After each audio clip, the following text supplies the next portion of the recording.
My husband walked through our apartment door at 6:47 p.m. on a Sunday evening, his skin sun-kissed, his eyes bright with the kind of relaxation that comes from 4 days away from responsibility. He dropped his duffel bag by the entryway, stretched his arms over his head, and gave me that smile I'd fallen in love with 8 years ago. "God, you have no idea how good it feels to be back," Marcus said, moving toward me for a kiss. That team retreat was exactly what I needed. Clear head, fresh perspective, you know? I handed him my iPad, the screen already glowing with a familiar interface.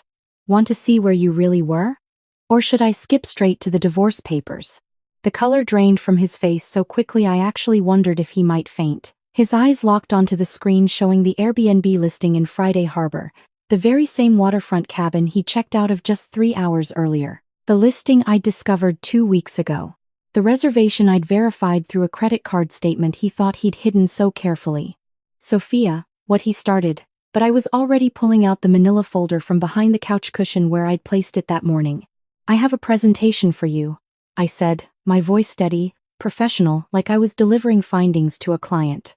37 slides documenting 4 months of lies. "Would you like to see it chronologically, or should we start with the financial breakdown?" But to understand how catastrophically unprepared Marcus was for this moment, I need to take you back 4 months to when I still believed in the marriage I thought we had. We met at a tech conference in Austin 6 years before all of this. I was presenting on predictive modeling, and he came up afterward with questions so insightful I ended up missing my next panel to keep talking with him. Marcus worked in marketing for a mid-sized software company, but he understood data in a way that most people in his field didn't. We spent that entire evening discussing algorithms and consumer behavior, and by midnight we were talking about everything else. 3 months later, he proposed on a hiking trail overlooking the Columbia River Gorge. 2 months after that, we were married in a small ceremony in Seattle with just our closest friends and family. Our life together felt like it had been designed by some benevolent algorithm that understood exactly what we both needed. Marcus's extroversion balanced my natural introversion. His creative thinking complemented my analytical approach. We lived in a 2-bedroom apartment in Capitol Hill, close enough to walk to Pike Place Market on Saturday mornings, where we'd buy fresh flowers and argue playfully about which vendor had the best coffee beans. I treasured the small rituals most. The way he'd make me tea every morning before I logged into work. How we'd debrief our days over dinner, actually listening to each other's stories about difficult clients or workplace politics. The Saturday morning runs around Green Lake, even in the rain, because we both agreed that Seattle's drizzle was part of its charm. For 8 years, this was my life. For 8 years, I believed we were building something permanent. The first crack in that foundation appeared on a Tuesday evening in February. I came home from the office around 7, later than usual because I'd been debugging a particularly stubborn SQL query. Marcus was in the shower, and his phone sat on the kitchen counter, screen facing up. I wasn't trying to snoop. I was actually reaching for my own phone when his lit up with a notification. "Can't wait for Friday. I'll bring the wine this time."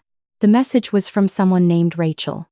The preview disappeared almost immediately, but my brain had already cataloged every word. Rachel. Friday. Wine. It could have been innocent. A work happy hour. Maybe. A team celebration. Marcus had mentioned a new intern joining his department, someone fresh out of grad school who was helping with their spring campaign. But something about the phrasing bothered me. This time. Implying there had been a last time. Implying a pattern. I didn't mention it that night. Instead, I observed. And that's when I started noticing the small inconsistencies I'd been unconsciously cataloging for weeks without putting them together.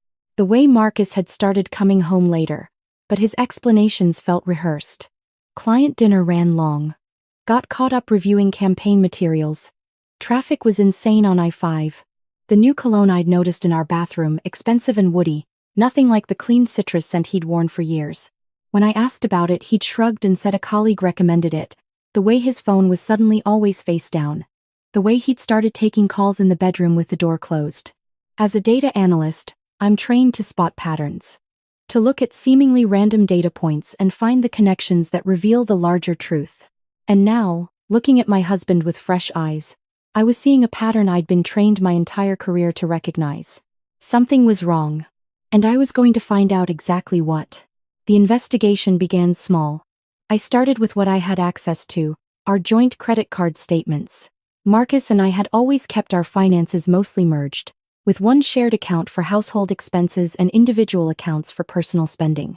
I'd never had a reason to scrutinize the statements before. We trusted each other. That trust died the moment I opened our American Express account on my laptop and started sorting the charges by category. Restaurants. So many restaurants. Places I'd never heard of, let alone been to. Canlis, that upscale spot with the view of Lake Union where a dinner for two easily cost $300. The Pink Door, an Italian place in Pike Place Market known for romantic dinners. Matt's in the Market, where he'd apparently had lunch 3 times in 2 weeks. I cross-referenced the dates with my own calendar. Every single charge fell on a day when Marcus had told me he was working late or grabbing food with the team. But it was the other charges that made my stomach drop. A boutique hotel in Belltown. A spa day at a resort on Bainbridge Island. Weekend getaways to Portland charged to his personal card that I had access to because he'd added me as an authorized user years ago, back when we actually shared everything. I created a spreadsheet. Column A, date. Column B, merchant. Column C, amount. Column D, Marcus's stated location from our text exchanges that day. Column E, actual location from credit card data. The pattern was unmistakable. For the past 3 months, my husband had been living a parallel life and he'd been using our money to fund it. My hands were shaking as I closed the laptop. This was real. This wasn't paranoia or insecurity. This was methodical deception, and I had the data to prove it. But I needed more than credit card statements. I needed to understand the full scope of what I was dealing with before I made any decisions. That's when I remembered the AirTag. Marcus had bought a 4-pack of Apple AirTags last fall, ostensibly to keep track of his work bag, keys, and wallet. I thought it was practical at the time, very like him to want to eliminate the minor frustration of misplacing things. But as I sat there in our living room, laptop still warm in front of me, a thought occurred to me. I walked to our closet and pulled out his navy pea coat, the one he wore to the office most days. I checked the pockets methodically. Receipts, a pack of gum, his office keycard, and then, in the inside pocket, I felt it. Small, circular, smooth, an AirTag. My stomach turned. He wasn't using it to track his coat. He was using it to track someone else. I pulled out my phone and logged into the Find My app using the family account we shared. And there it was. One AirTag registered to Marcus's Apple ID, labeled innocuously as travel bag. I opened the location history. The dots on the map told a story Marcus thought he'd kept hidden. Regular pings from an apartment building in Fremont, a neighborhood we had no reason to visit. Multiple visits per week, always during work hours or early evening. Sometimes the tag stayed there overnight. I sat on our closet floor, holding that tiny device in my palm, and something inside me shifted. The hurt was still there, sharp and immediate, but underneath it, something colder and clearer was taking shape. If Marcus wanted to lie, if he wanted to build this elaborate deception, then I was going to use every skill I'd spent a decade developing to tear it apart piece by piece. I wasn't going to confront him. Not yet. I was going to investigate. The next week, I became someone I didn't entirely recognize. I went to work, ran my models, presented my findings in meetings, laughed at colleagues' jokes. I came home, cooked dinner, asked Marcus about his day, kissed him goodnight. And the entire time, I was building my case. I created a database. Not in Excel this time, but in PostgreSQL, the same system I used for work projects. I built tables tracking his movements, his spending, his lies. I wrote queries to cross-reference his stated locations with actual data points. I created visualizations showing the divergence between what he told me and where he actually was. Every lie became a data point. Every inconsistency got logged and categorized. I also started following the AirTag's digital trail more carefully. The apartment in Fremont belonged to a Rachel Nguyen, age 26, marketing coordinator at Marcus's company. I found her LinkedIn profile easily enough. Fresh out of grad school from UW, working on her first major campaign. She looked young in her photo, smiling brightly against a backdrop of Seattle's skyline, probably taken from Cary Park. I didn't hate her. I didn't know her. But I needed to understand what role she played in this. Through careful observation of the location data, I established a pattern. Marcus saw Rachel primarily on Tuesdays and Thursdays, usually for 2 to 3 hours in the evening. But there were also weekend pings, Saturday brunches in Ballard, Sunday afternoon hikes that showed up on the AirTag's location history. The coffee shop on Capitol Hill, where Marcus claimed to work remotely on Friday afternoons. The AirTag showed he'd never been there. Instead, it tracked to Rachel's apartment, every single time. 2 weeks into my investigation, Marcus announced he had a team retreat coming up. 4 days in the San Juan Islands, mandatory attendance for the entire marketing department, some corporate bonding exercise the company was investing in to boost morale and creativity. It's such terrible timing, he said, kissing the top of my head as I sat at our kitchen table, ostensibly working on a client report but actually analyzing the latest credit card statement I'd pulled. 4 days without you is going to be rough. But at least the islands are supposed to be beautiful this time of year. I made sympathetic noises. Asked about the itinerary. Packed his bag with him the night before, even tucked in his favorite sweater. And then, after he left at 6 a.m. Thursday morning, I did what any good analyst would do. I verified his story. It took me 20 minutes to discover that Marcus's company had no team retreat scheduled. I'd called the main office number, asked to speak to his department head's assistant, and casually inquired about sending Marcus something while he was away. The assistant sounded confused. Marcus is taking PTO this week, she said. Personal time off for a family matter. Is everything okay? I thanked her and hung up. Family matter. He told his office there was a family emergency to cover for 4 days of personal time. He told me there was a mandatory work retreat. And somewhere in the middle of those lies, he'd be spending 4 days with Rachel. That's when I found the Airbnb. I already had his credit card information logged in my database. A new charge had posted that morning. Airbnb reservation, $674, located in Friday Harbor. I looked up the listing. A waterfront cabin with panoramic views of the harbor. 1 bedroom, described as perfect for a romantic getaway. My hands were completely steady as I made my next move. I called my boss, told her I had a family emergency and needed to take Friday off. Then I booked myself a hotel room in Friday Harbor for Thursday night. Not to confront him.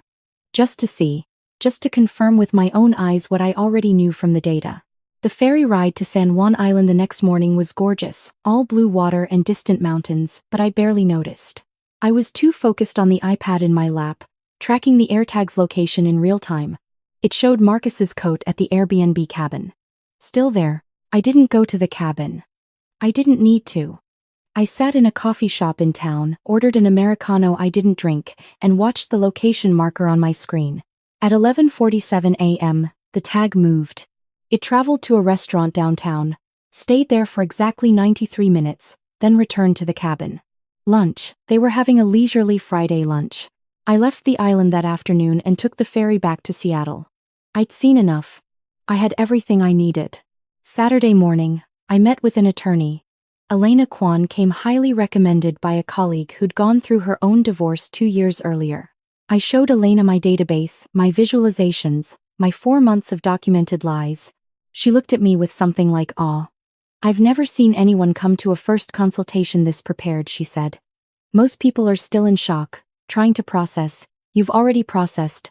You're ready to execute. I'm a data analyst, I said simply. This is what I do.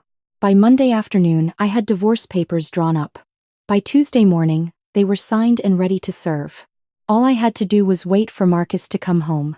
He walked in Sunday evening exactly when he said he would, full of stories about team-building exercises and leadership workshops that had never happened. He looked relaxed, happy, completely unburdened by guilt. That's when I handed him my iPad. The color drained from his face as he stared at the screen showing the Airbnb listing. The cabin he'd just left, the romantic getaway he'd booked while telling 2 different elaborate lies to cover his absence. I have a presentation for you, I said. 37 slides documenting 4 months of lies. Would you like to see it chronologically? Or should we start with the financial breakdown? Marcus's mouth opened, closed, opened again. Sophia, I can explain. Can you? I swiped to the next slide on the iPad. This is a visualization of your credit card spending over the past 4 months. The red dots represent charges at restaurants you told me were work dinners. The blue dots are hotels. The green dots are personal purchases. Notice how none of the red dots correspond to actual work events when cross-referenced with your company calendar. which, by the way, I accessed through the shared calendar feature you forgot to turn off. He started, but I wasn't done. Tracking you? Yes, the same way you've been tracking Rachel. I found your AirTag, Marcus, in your coat pocket. I've been watching the location data for 6 weeks now. I swiped again. This map shows every time you told me you were working late versus where the AirTag actually pinged. Notice the cluster of points in Fremont? That's Rachel's apartment building. You've been there 47 times since January. His face had gone from white to gray. Sophia, please, just let me explain? There's nothing to explain. The data speaks for itself. I set down the iPad and picked up the manila folder. These are divorce papers. I'm citing irreconcilable differences, though we both know it's infidelity and financial fraud. You spent $12,000 of our joint money funding your affair. My attorney is confident I'll recover that in the settlement. 12 years, Marcus whispered. We've been together for 8 years. Doesn't that count for anything? The audacity of that statement almost made me laugh. You're asking me if 8 years counts for anything? You, the person who just spent 4 days in a romantic cabin with a 26-year-old colleague, using vacation days you told your office were for a family emergency and told me were for a mandatory work retreat. You're asking me if our marriage counts for anything? It was a mistake, he said, and now his voice was desperate. Sophia, it was stupid, I know, but it didn't mean anything. It was just what? I cut him off. Just a 4-month affair? Just 47 visits to her apartment? Just $12,000 spent on dinners and hotels and weekend getaways? At what point does it stop being just anything and start being exactly what it is? Marcus sank onto the couch, his head in his hands. What do you want me to say? Nothing. I replied. I don't want you to say anything. I want you to sign these papers. You have 1 hour to pack whatever you can fit in a suitcase. I've already changed the locks. Your new keys will be at Elena Kwan's office. That's my attorney. Her contact information is on page 3. Where am I supposed to go? I pulled out my phone and showed him the screen.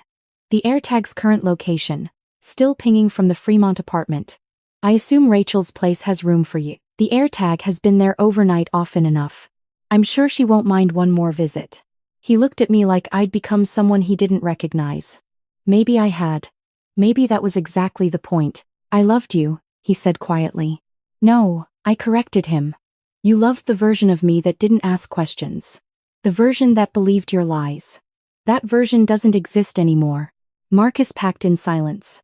43 minutes later, he walked out of our apartment with a suitcase and a bag of toiletries. The door closed behind him with a soft click. I sat down on the couch and let out a breath I felt like I'd been holding for 4 months. But the story didn't end there. Because 20 minutes later, my phone rang. My mother. Sophia, she said, her voice tight with that particular blend of disappointment and concern I'd been hearing my entire life. Your sister told me about Marcus. Is this true? You're actually divorcing him? I closed my eyes. Of course Melissa had called her. My older sister had been my sounding board through parts of the investigation, and I'd specifically asked her not to tell our mother until I was ready. Apparently, Melissa had her own timeline. Yes, Mom. It's true. Over what? An affair. Sophia, honey, all marriages go through rough patches. You can't just throw away 8 years because he cheated on me for 4 months and spent $12,000 of our money doing it? My voice came out sharper than I intended. Because he lied to me every single day? Because he looked me in the eye and told me he loved me while actively building a relationship with someone else? Marriage is work, my mother said, and I could hear her settling into her lecture tone. It's compromise. It's forgiveness. Your father and I have been married for 37 years. You think we haven't had challenges. You think. Mom, I interrupted, something clicking into place. Did Dad cheat on you? The silence on the other end of the line was answer enough. He did, didn't you? I said softly. When? How long ago? That's not the point, my mother said, but her voice had lost its certainty. The point is we worked through it.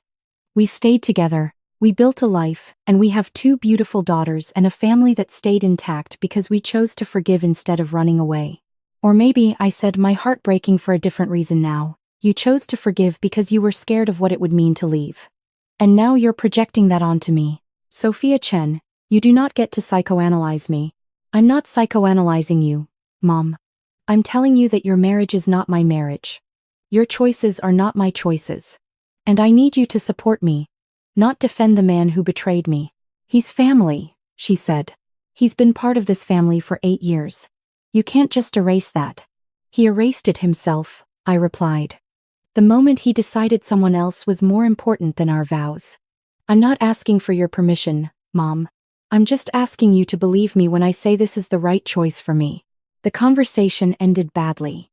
My mother said she needed time to think. I told her she could have all the time she wanted, but my decision wasn't changing. I thought that would be the end of it.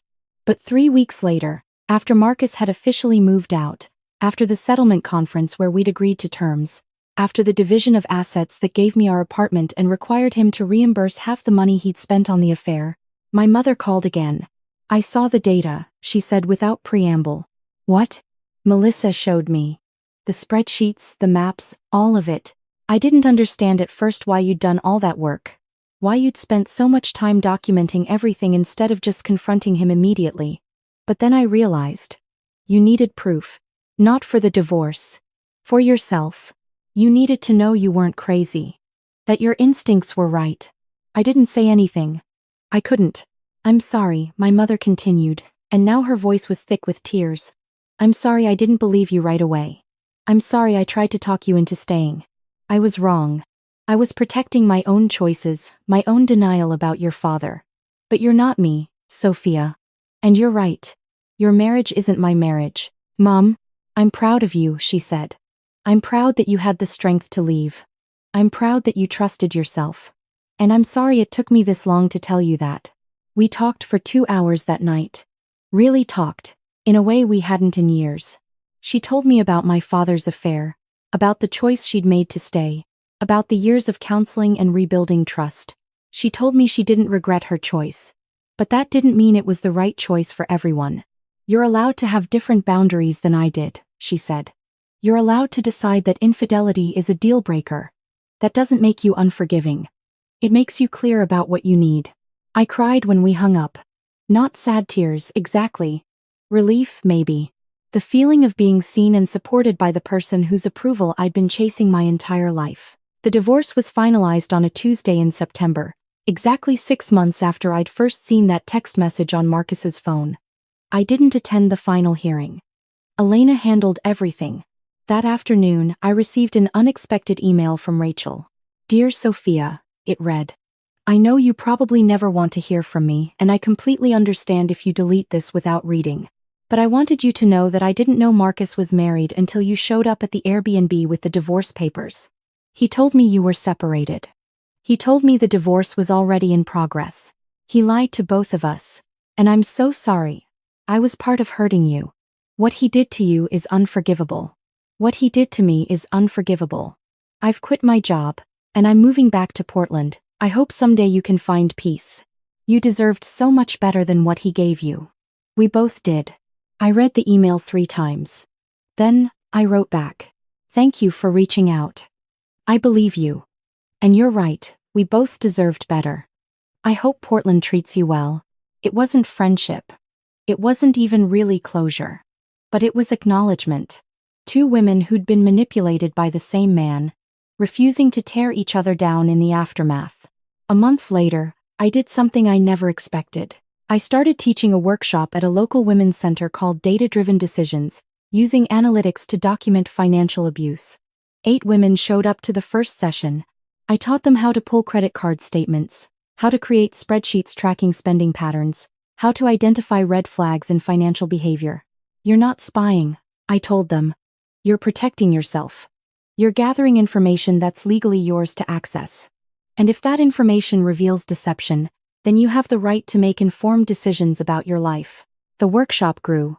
10 women, then 15, then 20. Women who'd had their instincts dismissed as paranoia. Women who'd been gaslit into doubting their own observations. Women who needed someone to tell them. Trust your gut. Verify. Document, act. I found purpose in that work in a way I never expected. My career as a data analyst had always been satisfying, but this felt different. This felt like using my skills to help people rebuild their lives from the ground up. On a rainy Saturday in November, I repainted the apartment. Not because Marcus's presence still lingered, but because I wanted to choose the colors myself. Deep teal in the bedroom, warm gray in the living room. The kitchen stayed white, but I replaced all the cabinet hardware with brass fixtures I'd been eyeing for years but Marcus had vetoed as too trendy. As I rolled paint onto the walls, I thought about the woman I'd been a year ago. The one who believed in the marriage she had. The one who thought trust meant never questioning. The one who would have been devastated by what happened but wouldn't have known how to methodically dismantle the deception. I wasn't that woman anymore. I'd built something new from the wreckage. Something stronger. Something mine. My phone buzzed. A text from a number I didn't recognize. "Hey Sophia, it's Marcus. I know you don't want to hear from me, but I wanted you to know I'm sorry. Really sorry. I made terrible choices and I hurt you. I hope you're doing well." I looked at the message for a long moment. Then I deleted it and blocked the number. I didn't need his apology. I didn't need his acknowledgement. I had the data. I had the truth. I had my life back. And that, I realized as I returned to painting my new teal walls, was more than enough.